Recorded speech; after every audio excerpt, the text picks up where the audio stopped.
is a lamp unto my feet, and a light unto my path. Thy word is a lamp unto my feet, and a light unto my path. First reading. A reading from the book of Genesis, chapter 18, verses 1 to 15. The Lord appeared to Abraham by the terebinth of Mamre, as Abraham sat in the entrance of his tent.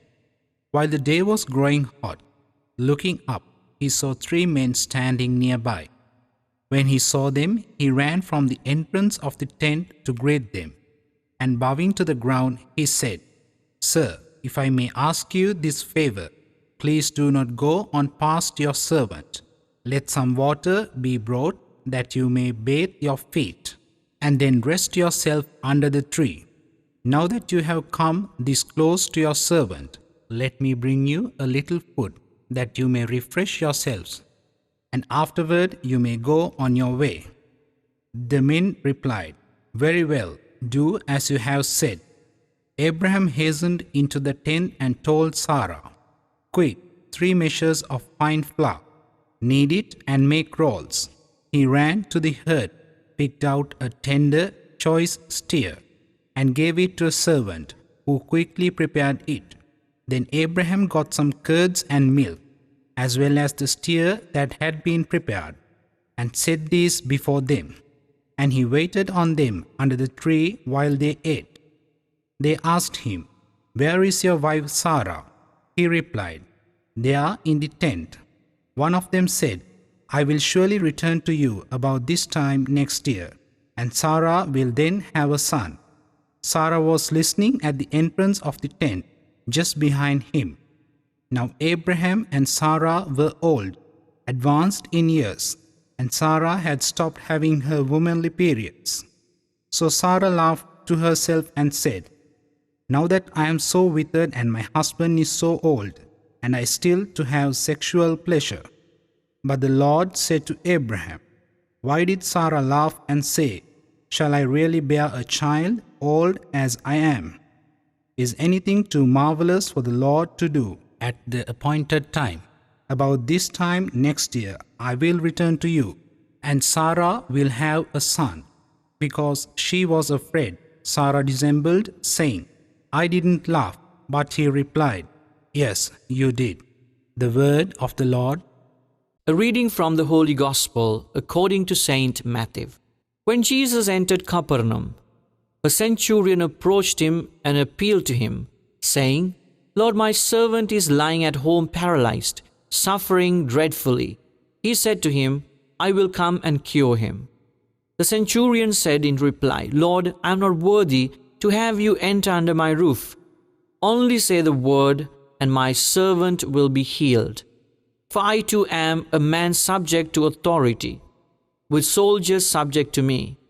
And I say to one, 'Go,' and he goes, and to another, 'Come,' and he comes, and to my slave, 'Do this,' and he does it."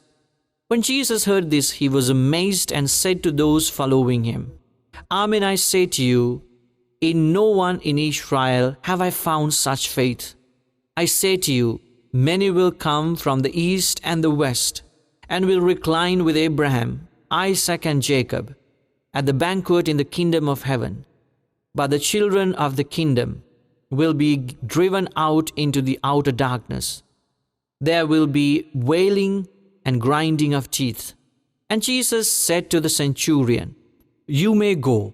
As you have believed, let it be done for you." And that very hour his servant was healed. Jesus entered the house of Peter, and saw his mother-in-law lying in bed with a fever.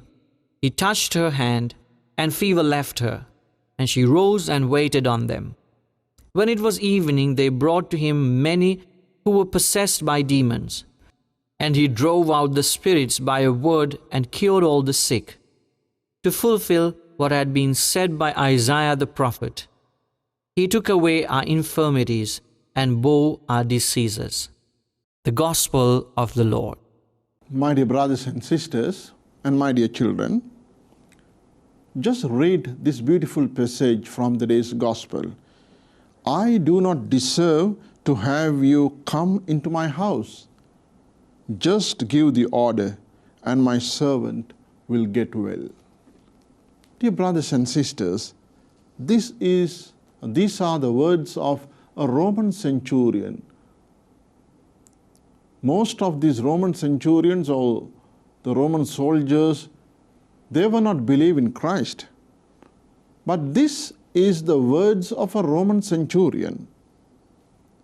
He says, Master, I am not worthy to have your presence in my house, but I am confident that your word can heal my servant. It's more than a miracle, dear brothers and sisters. You notice here that Jesus, he healed the person, but at the same time, it's more than that. Jesus takes this man as a model of faith for all. You remember this same phrase is said every day during the Mass. Before receiving the Holy Eucharist, the Holy Communion, we say, Lord, I am not worthy to receive it. I am not worthy to receive you, but only say a word, then I shall be cleaned. These are the words of the Roman centurion, dear brothers and sisters. We invite Jesus to clean our souls before we receive the Holy Communion. Jesus is coming, Jesus came 2,000 years ago, but he still lives because he is resurrected. And then he continues to be with us always at every moment when we celebrate the Holy Eucharist. So we have to prepare ourselves always. Before receiving him into ourselves, we need to be worthy to receive him into our own lives, dear brothers and sisters. Reflect on the Eucharist. Through the Eucharist, the coming of Christ into our own hearts and minds, dear brothers and sisters. A beautiful moment, at every Mass, when we are to receive the communion, the Holy Eucharist, the living Christ, we touch him and we get him into our own self, and with him we live throughout the day, and day by day, years and years, and throughout our lives, dear brothers and sisters. Maybe that we are not worthy, but with the coming of Christ into ourselves, we are made worthy. Our souls are purified. Each man is a manifestation of Christ.